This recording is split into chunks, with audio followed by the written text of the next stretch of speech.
This is On the Sidelines with Box 13. Welcome back to another episode of the On the Sidelines podcast. I am your host, Ethan McReynolds, here as always with my partner in crime, co-host D-Jack, Dante Jackson. Hey. Dante, we're still sort of reveling in the Seahawks win. The glory of the parade has not worn off, and we're just sort of transitioning into the Kraken are in playoff position. The Mariners are starting spring training. The Sounders start on Sunday. I mean, it doesn't end. Too soon. I just want to spend a couple of weeks just basking in the glow of the Lombardi Trophy. Like you said, just reveling in the optics of winning that championship. I just want that to last forever without getting back to business. Yeah, well, who got back to business was the Seahawks. Yes. They are officially up for sale. We are going to be talking about that. We're going to be giving out some end-of-season awards for the Seahawks as well. We've got Niko Moreno on from Sounder at Heart in Pulso Sports, talking Sounders. Their season starts on Sunday. It's February. Yes. Absolutely crazy. So we're going to be previewing the Sounders season. Lots to talk about from their busy offseason. We're also talking Mariners. Full squad workouts for spring training have begun. Baseball season is officially right around the corner. Very, very exciting times. So we will get to all that. But I want to start with the big news of the day, breaking just a couple hours before taping this podcast. Breaking news. The Seattle Seahawks are officially up for sale. The Paul Allen estate putting out a statement saying that the process is going to go into the 2026 offseason. Sort of knew that this was coming, but it's sort of weird that it's finally here. Now, when a team is up for sale, I feel like here in Seattle, there's a little bit of uneasiness, a little bit of anxiety with what happened with the rightfully Sonics. so. Yeah, absolutely. Rightfully so. There's no way that the Seahawks are to move, but the thought is sort of in the back of your head, especially since there's really been no indicator of who could potentially be in the investor group. And that's it right there. You're talking about billionaires, a lot of money. The Seahawks are rumored to be for sale for probably $8 to $10 million in that range. Yeah. So if I'm a billionaire and I spend $8 to $10 million on an asset, I want to be able to do with it what I want to do with it. So yes, I don't believe they are moving or a chance to move, but there is always a chance. Yeah, always. It's very interesting. The valuations on Forbes, their list is worth $2.7 billion. ESPN's article, when this story first broke before the Super Bowl, they had heard between $6 billion or $7 billion. The record, by the way, $6.05 billion for the Washington Commanders between 5 and 10 years ago. And then Adam Schefter drops the bomb that they could go for $10 billion.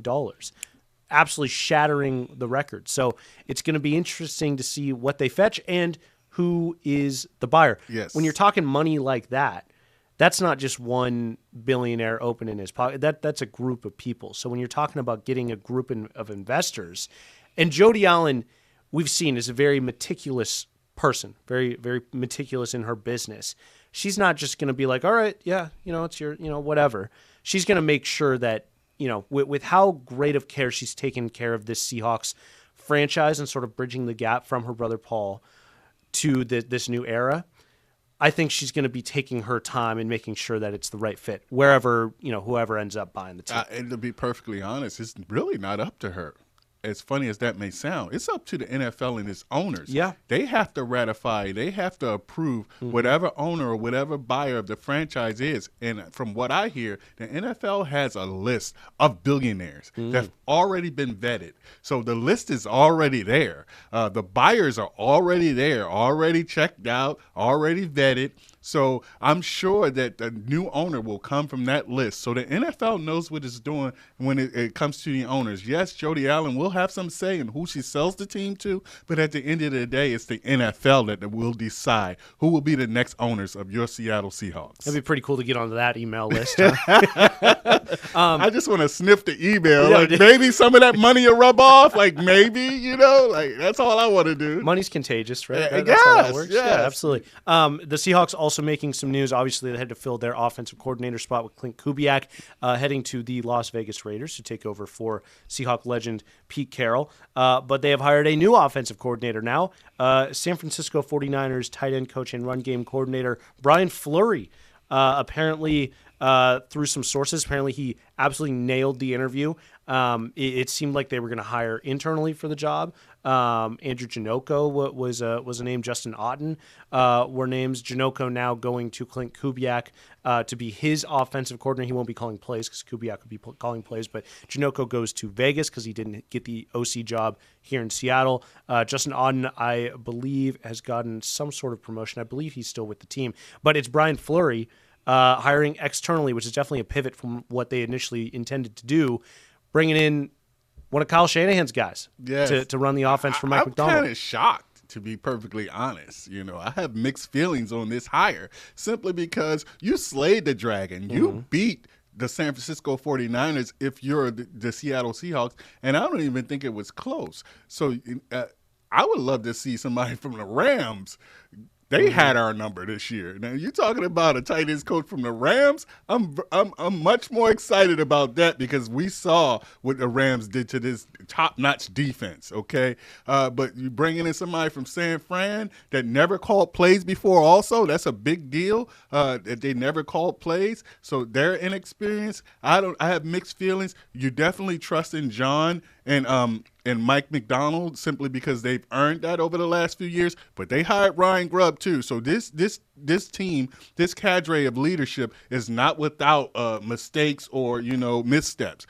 So you can't blindly just be like, in John and Mike we trust. No, we're not doing that no more. Everything goes through scrutiny. Everything needs to be questioned. And I question the inexperience of this guy and the fact that you've beaten San Francisco. You've had their number. Why not pick from a staff that definitely owned you this year, and that would be the LA Rams? A couple things on that. I feel like the Ryan Grubb point, at that point in the offseason, they waited to hire Mike Macdonald for him to get through that playoff run with the Ravens. They didn't really have another choice. And at the first time that they could move on from him, they did. Yes. And they still somehow won 10 games with him. Mm-hmm. So I don't know if that is the best hallmark of their decision-making process when it comes to hiring offensive coordinators. Now, you're right. The lack of play calling experience for Brian Fleury is definitely a concern. What I like about the hire is philosophically you're sticking to your identity. He was a run game coordinator. Supposedly he is going to align with that and what Mike Macdonald wants. From what I'm hearing, and absolutely nailed the interview, made them switch their entire plan of what they intended to do of hiring internally to bring him in. That means that Mike Macdonald and John Schneider really liked what he was pitching. Yes. So to me, that gets me excited. Am I nervous? Absolutely. About the fact that he's never called plays? Yes. Philosophically, though, it seems like he lines up with what Mike Macdonald wants this team to look like. And if you have a guy philosophically on the offensive side of the ball who aligns with this defense, think about the defense that you have that's supplementing the offense. You just sort of need the offense to do just enough, I mean, look at the 49ers game in the divisional round. Look at the Super Bowl. Yes. They scored one offensive touchdown. You don't need this offense to be a juggernaut. Sure, is it tons of fun when they put up 35, 42 points, scoring a bunch of touchdowns? Absolutely. You don't need the air raid Ryan Grubb type offense. You just need an offense that is going to take care of the football, do enough, and this defense is really going to take care of the rest. Yes, I agree with most of what you said, but doing enough is not enough. You won a championship this year, but every year is different. And the Rams, let's be honest, the Rams are the number one contender. They were right there with you. I mean, yards away. So a bounce of a ball goes this way out of the end zone, and Charbonnet doesn't pick it up, and you might have a number one seed in the Rams. So you're that close. Mm-hmm. That's the point. Like, you can't just be with status quo of just being good enough. You have to take a step forward if you're the Seahawks. Not saying you have to be an air raid, but the offense and the defense must improve. But to their credit, George Kittle, I said it in a previous podcast, he's a Seahawk killer. And so his coach is coming here, and he must have blew him away in that interview. I do trust John and Coach Mike Macdonald. You said it best. I think it's just some concern there. Yeah, that's all. Absolutely. That's well, all. And to your, I mean, that's sort of how I view this off. I know that Mike Macdonald does not view this offense of like, oh yeah, just do enough.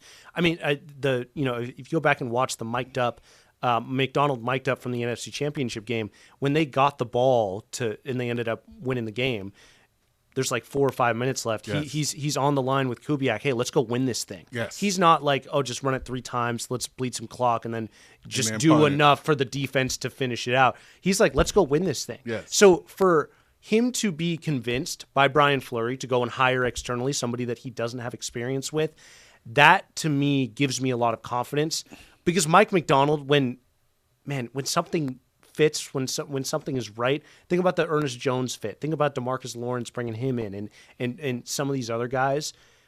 It's just worked out because he's so clear and concise in what he wants from certain spots. Honestly, from every spot on the team. Yes.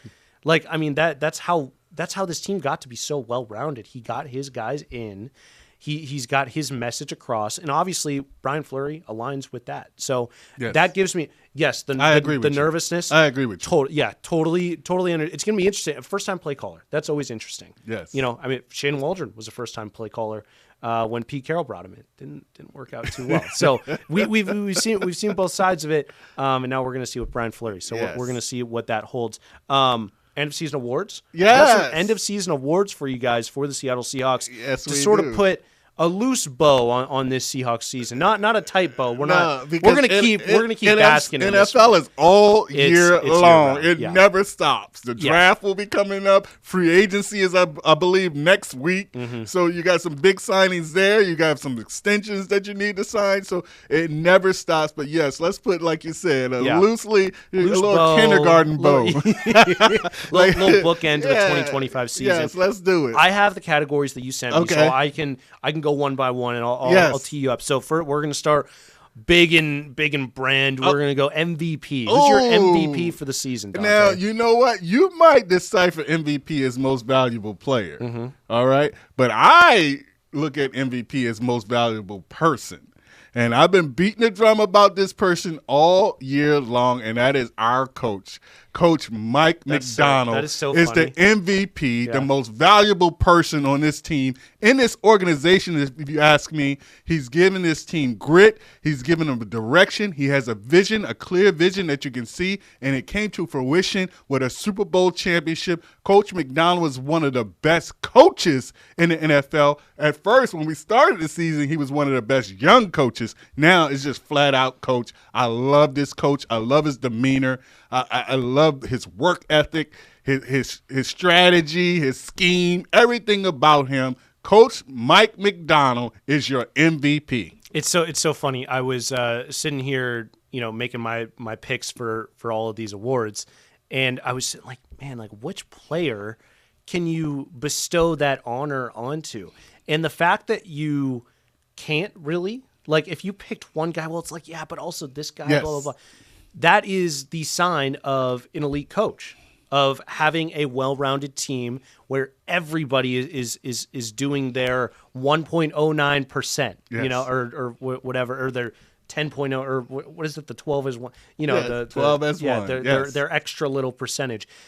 Everybody on this team pitched in, and like when you're looking at Super Bowl MVP odds, before the game.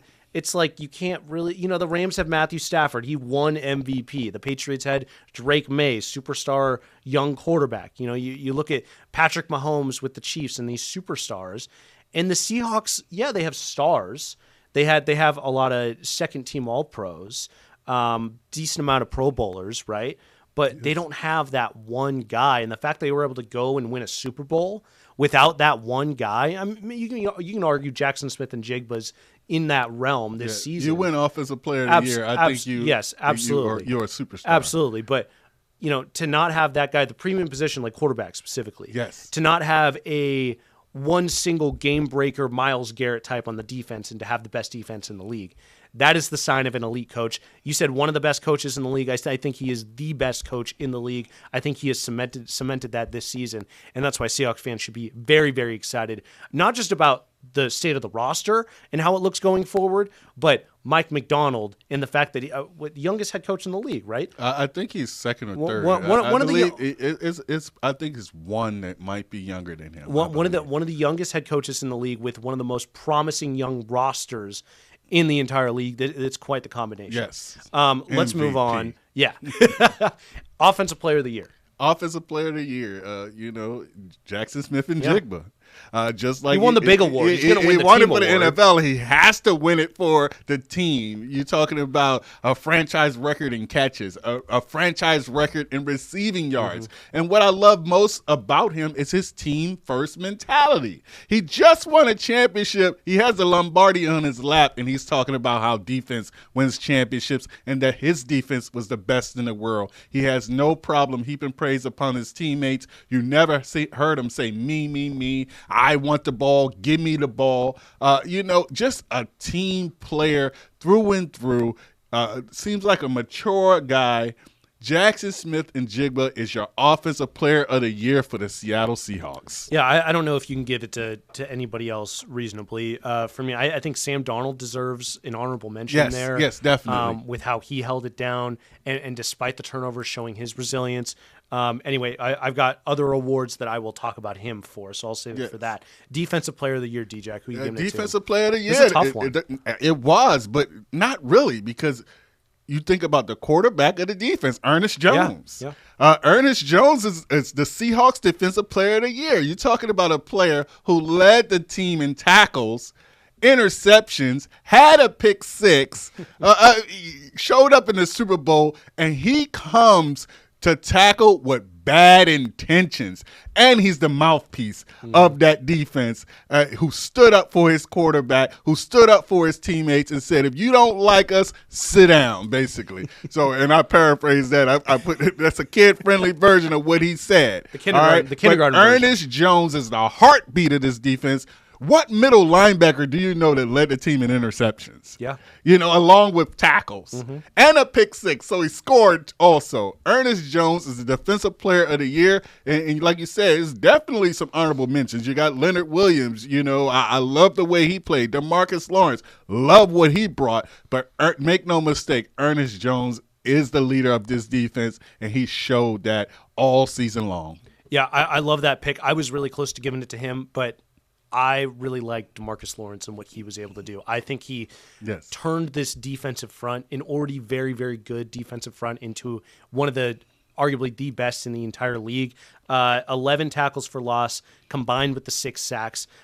His ability in the run game, specifically, just locking that down. And not only, I feel like the Seahawks were very good at limiting yardage, limiting runners to 2-yard games, 3-yard games. 11 tackles for loss. I mean, that's just unbelievable. So we're going to have a newcomer of the year. I have a different guy for newcomer of the year, actually, than DeMarcus Lawrence. But for me, he is my defensive player of the year. In training camp, you heard about DeMarcus Lawrence sort of taking Derek Hall under his wing. And Derek Hall came on at the end of the year. So sort of like that Cooper Kupp leadership, I feel like he got that from DeMarcus Lawrence as well. I love your pick with Ernest Jones. I wanted to go a little bit of a different route. I like DeMarcus Lawrence. No, you can't go wrong, because I agree with you about DeMarcus Lawrence. There's like 5 guys. Those are the two I would say I was kind of wrestling with. And you talk about 6 sacks. His impact was way greater than 6 sacks. You would think he had way more than 6 sacks. He didn't get his first sack till like midway through the year. He felt his impact in the run game, but like he didn't actually, and he was pressuring the quarterback, but he didn't actually get one until like midway through the season, ended up with 6. And he was the first person I heard say, let's turn the lights out. He brought the dark side to this Seahawks defense. He was the veteran leader on this defense, definitely. And I was surprised at what he brought to the table. Many thought he was washed. Like, who is this veteran? He's been hurt a few years. How many years? How much does he got left in the tank? He played great this season. So a good pick. Yeah, right? he was spectacular. Let's move on to Specialist of the Year. Who do you got? Jay Mai. Okay. Jason Myers. All right. It's no other guy. Now, we already, stole his MVP from the Super Bowl, I would say, with 5 field goals, 17 points. Super Bowl record. The first player with over 200 points to win a Super Bowl, franchise record in scoring. All right. He's the number 1 scorer in Seahawk history. Let that sink in. Jason Myers is the Specialist of the Year. Yeah. I'm going to go a different direction. I'm going to go with Rashid Shaheed. Yes. I mean, he is the reason the Seahawks were able to come back to beat the Rams. He is the reason that I feel like that game against the 49ers felt so dominant because he set the tone right from the jump. Yeah. I mean, I don't know if the Seahawks win a Super Bowl without Rashid Shaheed and his ability in the return game, specifically with Torrey Horton going out. So, I mean, I don't think they win that game if Rashid Shaheed does not, or the Rams game if he doesn't return that punt. That second one in the regular season, they don't end up getting the number 1 seed. Maybe you got to go to Philly or you got to go to Chicago and play in some awful cold weather. Maybe you got to play both of them back to back on the road in your path to the postseason. Who knows what happens? Yes. You know, so yes. You can make a very convincing argument that the Seahawks don't win a Super Bowl without Rashid Shaheed. Not to say that Jason Myers is not important. Yes. He was absolutely spectacular. I think Michael Dixon also deserves.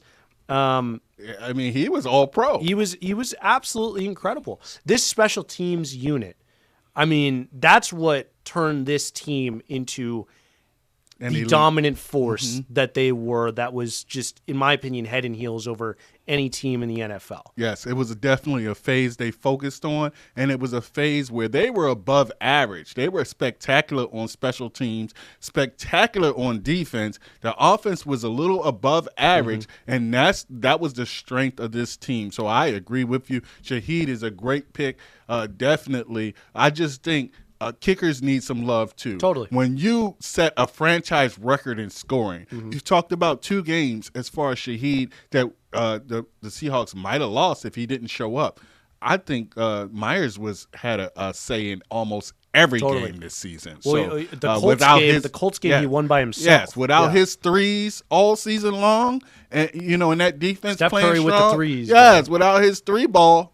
I don't think you're in the Super Bowl or winning the Super Bowl also. So Jason Myers is my specialist. Can't go wrong with Shaheed. Better 3-ball shooter, Jason Myers or Steph Curry? Steph, best shooter no, in the world. Come on. It I was teeing you up for some propaganda. It ain't even a question. All right. Let's go. Last 3. Let's go rapid fire. Rookie of the year for you. Rookie of the year, Gray Zabel. All right. Yeah. A lot of people want the shiny new toy and Nicky Manwari, and I love him. But when he went out, we had a nobody in. I mean, no disrespect. Darian Kendrick came up and had 2 games, the games of his life. Journeyman. A journeyman. Professional. No disrespect, DK. We had a new DK when Manwari went out, so that should tell you. But when Gray Zabel was rumored to be out, I mean, we were about to jump off a cliff. We were about to jump off the Space Needle when we thought Gray Zabel was going out. He came back the next week, showed the toughness. You didn't hear his name almost all season long, right? Yeah. And that's a great thing for a lineman when you don't hear their name. Gray Zabel was solid all season long. A rookie, helped that left side with Charles Cross. The run game, we talk about how important that is. Gray Zabel is your Rookie of the Year. Yeah, I would agree with you. I was also thinking about Nicky Manwari just because of how he transformed this defense into making them into what, just how elite they are. But the biggest question mark coming into the season was, what is the Seahawks offensive line going to look like? And it was just a night and day difference. So, yes, I agree with you. Gray Zabel, Rookie of the Year, love that pick. Newcomer of the Year, who's that for you? That was DeMarcus Lawrence for me. Yeah. D-Law. D-Law, and you had Cooper Kupp and you had Rashid Shaheed, definitely in the running. Now their leadership Kupp brought was great. The dynamics, the dynamic of return ability of Rashid Shaheed helped change games. But we brought him in as a receiver, and I would say, as far as a receiver, he was underwhelming. Let's call it what it is, okay? No disrespect again, you're a champion, all right? But DeMarcus Lawrence, the impact he had on this team, this defense, the dark side, the strip sacks, the 2 touchdowns in 1 game. DeMarcus Lawrence is your newcomer of the year. And guess what? He called it before the season, saying that he was going to win a Super Bowl from Seahawks. One of the first people I heard actually speak it into existence. Other than you. Yeah. Well, hey, we brothers, So D-Law is your newcomer of the year. Yeah, he's my pick. I wanted to go to different. I had a feeling you were going to pick him. I'm going with Drake Thomas. Yeah, not a newcomer per se, but a new starter. And I thought he just absolutely brought the boom to this defense. Talk about awesome in pursuit. His tackling was thunderous. And behind, when Tyrese Knight went down in training camp with I think he did something with his heart and some injuries he was dealing with. Like, what's going on? Yes, it was like, who do you have behind him? I mean, I had no idea that Drake Thomas could play the way that he did. I think he is the perfect fit for a Mike Macdonald defense. I thought he was absolutely spectacular. Yes, and his interception, against San Francisco was pivotal in their championship run. I like to pick Drake Thomas. I think you're cheating though, because a little bit. We could have. I'm fudging the rules. No toe tap tie. No toe tap. No. That's a good tie one. Okada. That I feel like would be right behind Drake, but also not a newcomer. Right, if you want to try to fudge the rules. I'm going by your my rules. You said them now. That's fair enough. Okay, 1 minute or less. Most inspirational. I feel like you know where you're going. Most inspirational, Sam Darnold. Yeah. I mean, is there any other better story in football right now? 5 teams, labeled a journeyman, seeing ghosts. He wins 14 games. Oh, it was because of Justin Jefferson. They kick him off of the Minnesota Vikings because they had a rookie or a young quarterback that they wanted to see.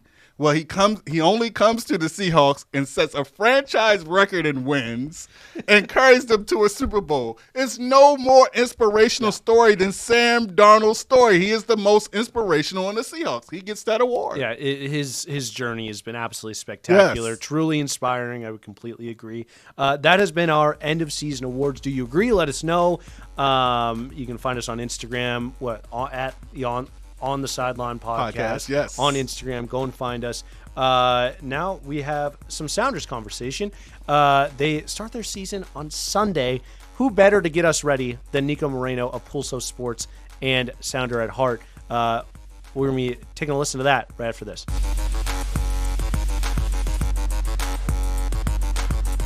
All right, welcome back to the On the Sidelines podcast. I'm now joined by one of our favorite guests on the podcast, making his triumphant return, Niko Moreno of Pulso Sports and Sounder at Heart. Niko, very excited to have you back on because that means that Sounders season is back underway. First game on Sunday, pretty crazy to believe, a lot sooner than we have normally expected because of the World Cup. But I wanted to get your reaction on what turned out to be sort of an eventful offseason for the Sounders. We weren't really expecting too much movement, but you've got Obed Vargas making his big move to Atletico Madrid. You were at the forefront of that reporting. Danny Leyva, Reed Baker-Whiting also going out, but then coming in, Hassani Dotson. You've got Nikola Pekovic, and then they re-signed Paul Rothrock. What was your overall take on how the offseason went for the Seattle Sounders? Eventful is the correct term. And first of all, thank you for having me once again. Love your show, of course, and love being part of it. Look, it has been news-filled, and it has not been, at least to me, surprising the way that Seattle approached this window. Maybe there's been a couple more sales and transfers outbound than I originally expected. But the big ones, like Obed Vargas, we knew that it was coming, that it was just a matter of time. It was more of a when rather than an if. But when it comes to the inbound, it's pretty much what we had in mind, right? If you or anybody had been told that this was going to be an exciting season for the Sounders and they were going to bring all of these new players and there was going to be a whole new role of DP players, you might want to subscribe to Sounder at Heart and make sure that you follow us for accurate information, because we knew that wasn't the case, right? All DP positions were filled. The Sounders went and got a guy like Jesus Ferreira last season, maximized their TAM. There was not a lot of flexibility when it came to the salary cap. So to me, I think it's been positive for the Sounders because I understand what they have in this roster, right? I'm hearing a lot of the same dance and song from doubters when it comes to this team. And there are some things to be concerned about that are fair, or some things that I hear from fans that are fair, but some that aren't, right? Look, this is basically the same team that last season broke a record in goals. Their offensive output was phenomenal. This is a team that won a Leagues Cup, that, yes, they got bounced out of the playoffs, but they lost Pedro de la Vega right before the playoffs, a guy that had been so important, so key, so monumental, that it was obvious that it was going to hurt that attack, that you were not going to have that sort of playmaker, X factor on the wide end. So when I hear that this team is building on continuity, that they're building on collective play, I think is great. So they knew that Obed Vargas was going to be leaving. They brought in Hassani Dawson, who I think that is a very good MLS player. He's experienced. Nikola Petkovic, that's a smart business move, right? It comes to no risk to the Sounders because he comes on a loan. He's basically a free ride rental saying, here you go, try this car out. If you like it, you can go ahead and buy it. So I don't mind that at all. But I do understand fans that maybe wanted a little bit more name recognition with some of these moves. I wasn't a fan of the Ryan Saylor move coming in. So, there are things that maybe you can criticize individually, but when it comes to the overall look of the team, I see what they're doing. I see what they're building. And I think that this team is going to hit the floor running. And look, to just kind of conclude on some of those sales, there comes a time in a players and an organization's moment where if I develop these younger players and they've been with this club for 3, 4, 5 years, and I know that they're not going to get playtime with the club, I need to see where they're at. I know that they're good enough to maybe play elsewhere. So they did right by the player. They did right by them by letting a guy like Danny Leyva go to Necaxa, where he's been unbelievable. He's been great. And check out our Lobby Scorchers exclusive there on our page. But he's been phenomenal, right? Obed Vargas is already getting minutes with Atletico Madrid. That's the most historic, biggest move in franchise history, is top 3 in MLS history. Wow. That sort of outbound move to Atletico. So I think that it's been a very, like you mentioned, news-filled, important offseason that, it's going to still be determined how good their inbound players were going to be when we get to the summer. Because I think in the summer is going to be a good checkpoint to figure out how some of these players develop with your team and how they really came in and connected. And then you can make some moves in the summer. Well, yeah, I feel like the biggest question after the Obed move is how do you replace a player like that with that sort of talent level? And yes, it wasn't surprising to see the move actually come down. You're right. It was a when not if situation. What I was surprised about is more so the Danny Leyva move, and I totally understand it from the set point of the context of the player wanting a new opportunity. I believe his parents grew up in Mexico City, right? He's got connections in the country, so to go down and play for a Liga MX team, absolutely incredible opportunities, making the most of it. That to me was the most like for like replacement to Obed Vargas that this team had, and I don't really know if they have that on the roster anymore. So how do you go about? First of all, can you put it into terms, because I feel like Obed Vargas does. Like somebody like you that watches a lot of soccer, you can see his impact on the field, but somebody more casual coming in doesn't see the goals and the outputs and the box score. How much are the Sounders losing in Obed Vargas? Not only just with the ball, but also without the ball, and how are they going to go about replacing that? It's a phenomenal question, because I don't think that with what you brought and what you have in the roster right at this moment, you have a like-for-like player that's going to come in and just fit in and do what Obed Vargas did for this team. As you mentioned, his progressive dribbling, his progressive passing, the impact that he had on both sides of the field. He had become this player that it wasn't just about when he got on the attack, it was how effective he was. It was decision-making. It was mid-range shooting. It was all of these things that just fit in perfectly with a partner like Christian Roldan. Now you're going to have to start from scratch. And the answer to your question and what I think is going to happen is you're replacing him by committee. You're replacing him by a group of players that are going to replicate aspects of his game on the field, but it's going to take a lot more than just one player. Hassani has the inside lane on that race. That's what Brian Smetzer told us. I think that that's a fair assessment. He's very experienced. He's grittier. He maybe is a guy that's going to be a little bit more physical, but he's not going to be as polished on the ball. He's not going to be able to break lines with the ball in the manner that Obed Vargas did with this team last season. So there is going to be a bit of a fall when it comes to that overall performance that you saw from both of those pivots, because now Christian Roldan's going to have to be asked to do maybe a little more, maybe adjust what he was doing last season. And maybe Jesus has to do a little bit more. He's got to come back and be more involved in the link-up. So there will be a learning curve for this team moving on from a guy like Obed Vargas.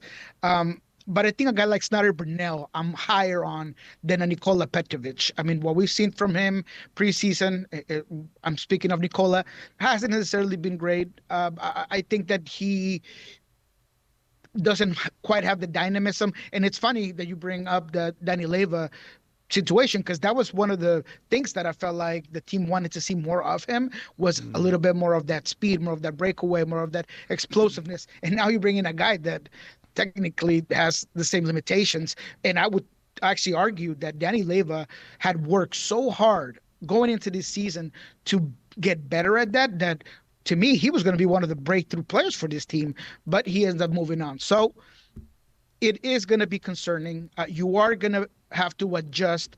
But I do think that with Brian Smetzer, a guy that is going to allow competition to determine who is the guy that he rolls with, I think they're going to be able to, in a committee, in a group, be able to just replicate some of those Obed Vargas components on the field.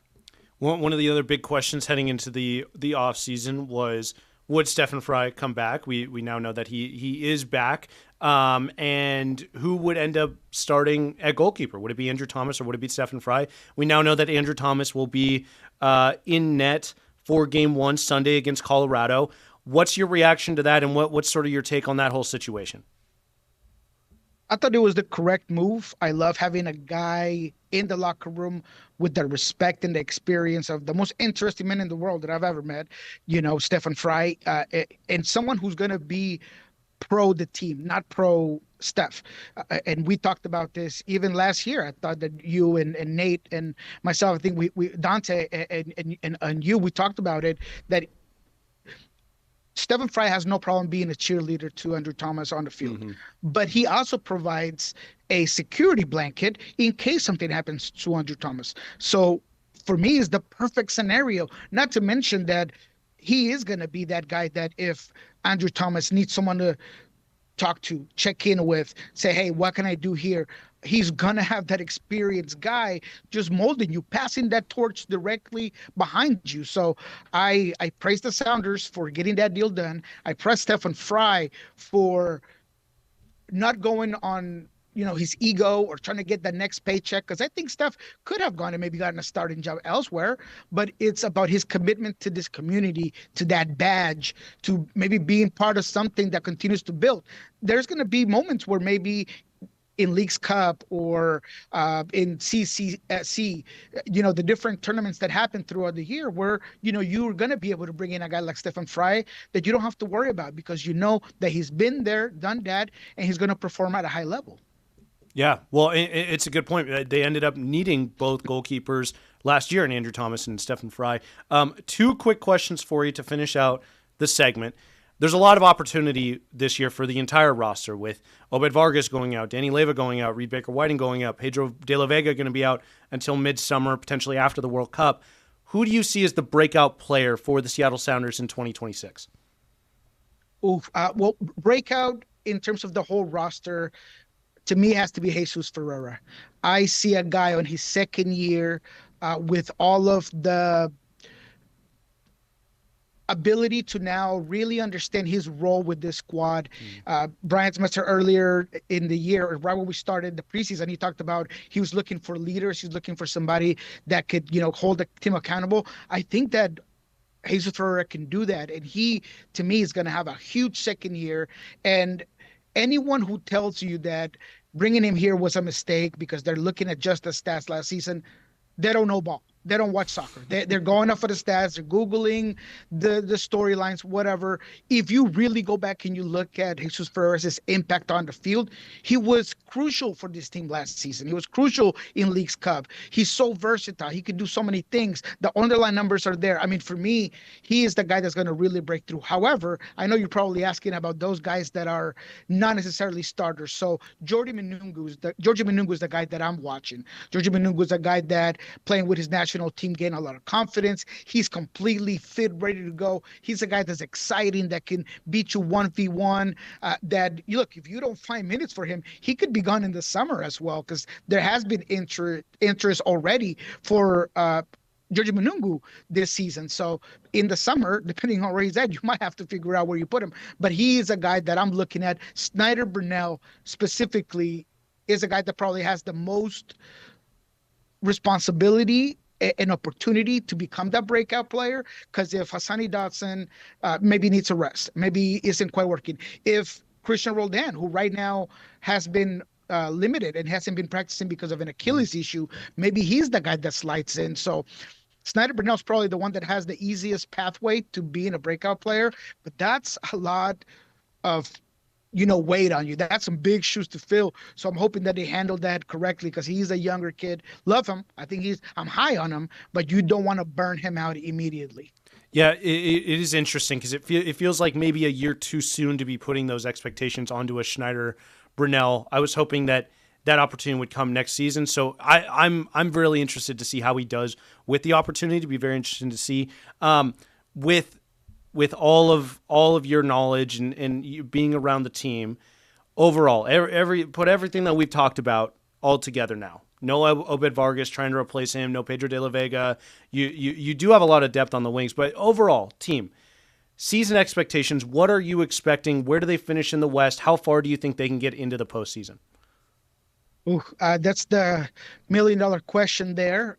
My expectations in terms of where they land in the West are very simple. They're between third place and sixth place. I do think that they have the capability to be one of the top three teams. Now, the West has a lot of question marks, but there are three teams that are absolutely locks on the West. San Diego, LAFC, who just completely destroyed Real España just yesterday in CCC, and the Vancouver Whitecaps. I think three of those teams are going to be contenders immediately, but I think that the Sounders, building on this cohesive unit, they have the capability to be third. So between third and sixth is where I would have them in the West. I think third is where I would put him if I had to pick just one. And in terms of the playoffs, I do think that they'll get to a Western Conference championship. And maybe I'm sounding a little bit too homerish, or maybe I'm too close to what I'm seeing, but I definitely see where this team can hit a streak of games like they did last season after June. I mean, this was a squad that after the Club World Cup was unreal, unbelievable. The Sounders are going to have a lot of home games at the end of the season, because they're putting grass on Lumen Field, so they're going to be on the road early in the year. They're going to have a lot of home games at the end. So to me, they're going to finish strong. They're going to finish maybe third in the West, and I think that they will get to a Western Conference final, and we'll see what happens after that.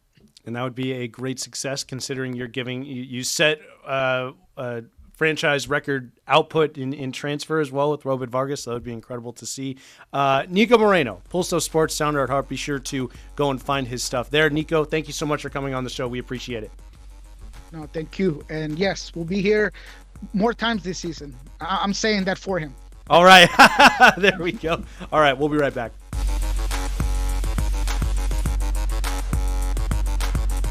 All right, we're back. Thanks again to Niko Moreno, Pulso Sports, and Sounder at Heart. Really quick, Dante, how do you think the Sounders do this season? What's your vibe? I don't know right now. Haven't dug deep into the Sounders. It seems like it's the same team with a couple of losses, so I don't expect the same success.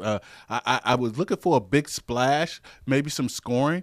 They haven't made that move yet, so I'm kind of like waiting in a lurch to see what kind of team this will be. Yeah, Niko mentioned finishing between fourth and sixth in the West. I sort of agree with that. I think they're going to be a very tough team, because Brian Schmetzer's teams always are, but I think there's a gap between the teams at the top of the West and the Sound, specifically because they lost Obed Vargas. I think that is going to be significant for the Seattle Sounders. Let's talk Mariners. Spring training, full squad workouts are here, guys. Yes, I'm already. You going to spring training? Potentially. I don't know. We were planning to, and then the Super Bowl came in and everything. So yeah. I hope so. Maybe we will see on that. But yeah, I mean, spring training is back. I physically cannot contain my excitement, specifically this year after the offseason that the Mariners had. If I had to give it a grade, I would give it a solid A. This is the most happy I've been about a Mariners offseason ever. I think ever. I think even when they got Robinson Cano and a couple of those bigger bulls? I mean, maybe I was more happier then because it was like the first time they'd ever done literally anything. Right. But when it comes to getting closer to a World Series, I've never been more excited. Yes. I mean, re-signing Josh Naylor that was a must. Pillar of this team after he was acquired in the trade deadline. You get Brendan Donovan, who I am in love with that move. There was some debate of, did you give up too much for Brendan Donovan? I think he is a picture-perfect picture-perfect fit for this team. You needed a leadoff hitter. You need Randy Arozarena in the leadoff spot, not it for me. You get a guy in Brendan Donovan who high contact, low strikeout, K rate 92nd percentile at just 13%. He doesn't whiff, 95th percentile. He's never finished a season. He's four full years in the major leagues. He's never had a year hitting under 278. He hit 287 last year, made his first All-Star team. This is a guy who is going to be a legit on-base threat at the top of your lineup, and he's going to set the stage for what is looking like an incredible lineup. Yes. Dante, look at this lineup. What a beautiful thing. Look at this lineup. Buster Olney put this out on Twitter as a potential lineup against right-handed pitching after the Donovan trade. That's OPS plus on the right, so 100 is your base level average. I mean, you've got 7 guys. You've got 7 of your 9 guys right there above average in OPS plus. That's pretty. Yes. I mean, that top 5 right there. Yes. Donovan, Julio, Cal, Naylor, Randy. Oh man, they are going to be very, very good in the offensive side of the ball. And just quickly about Brendan Donovan, you talk about all his stats and lead off hits and all that, but his personality fits. Yes, his personality seems to fit with this Mariners squad and where they want to go.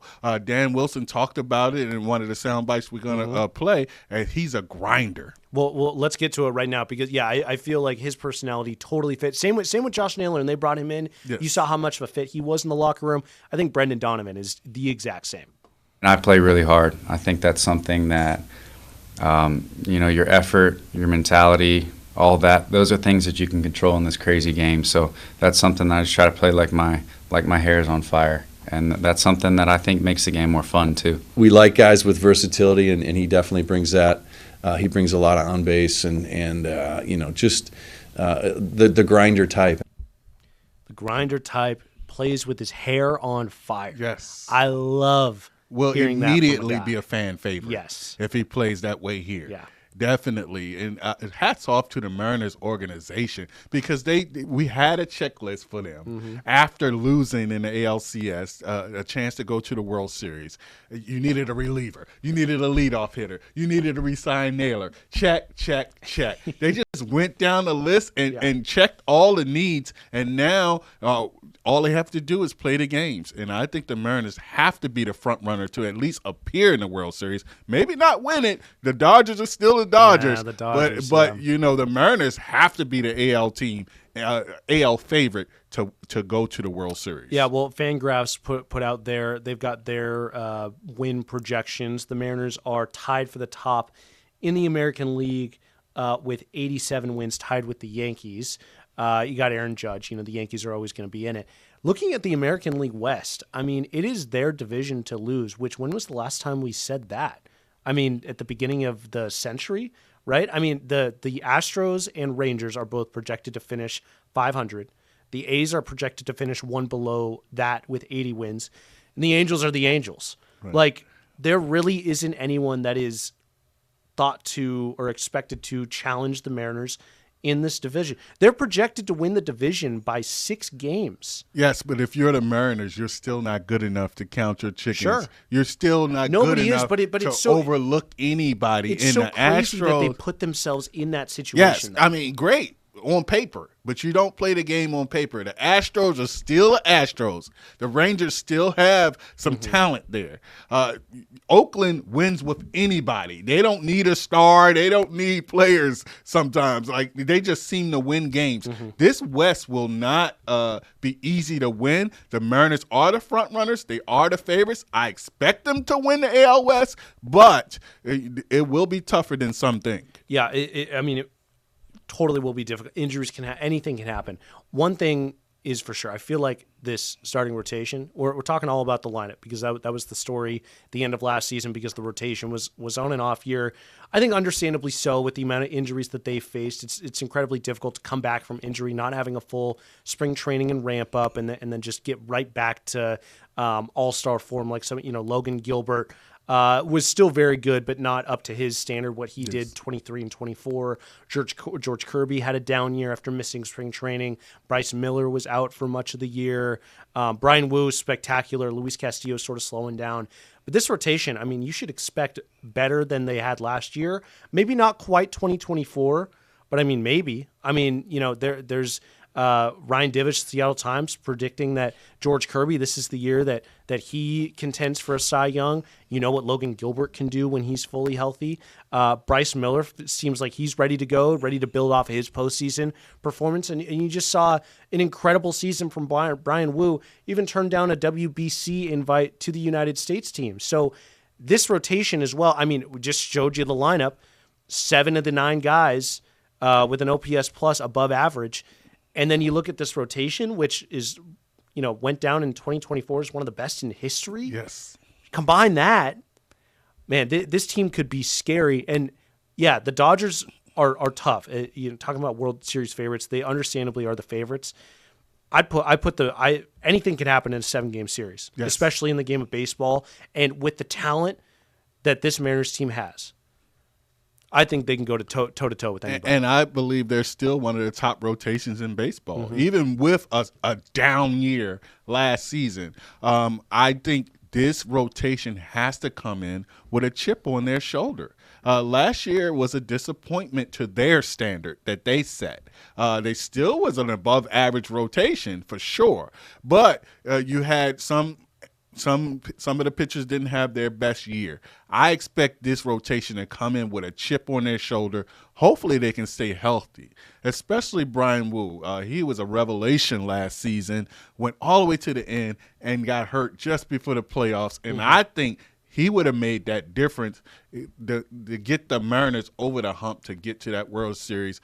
That's how big that loss was. So health is definitely a question, but this rotation needs to come in with a chip on their shoulder. Yeah, absolutely. It's going to be a very fun season for the Mariners. Final thoughts, Dante. Anything else? Seahawks, Sounders, Mariners. Anything else to finish us off? You know what? I talked about him before, but Coach Mike Macdonald, let's lock him up for 15 more. Snyder, go ahead and give him a 15-year contract. Yep. I'm just ready. I love the guy. I love what he put in place. I love this team. You talked about it last podcast, how this is a complete team, and I agree wholeheartedly. A complete team. Let's go ahead and take that to the next season and back-to-back, baby, already. John Schneider, avid listener of the On the Sidelines podcast. Yes. So he'll hear this. He heard what I told him. Hey, John Schneider, what's up with Ernest Jones? He heard me. This is the direct line. If you need contact to John Schneider, just let us know. We'll relay the message. Good job, John. Thanks again to Niko Moreno, Pulso Sports and Sounder at Heart. Be sure to check him out if you want anything Sounders. They do incredible work over there.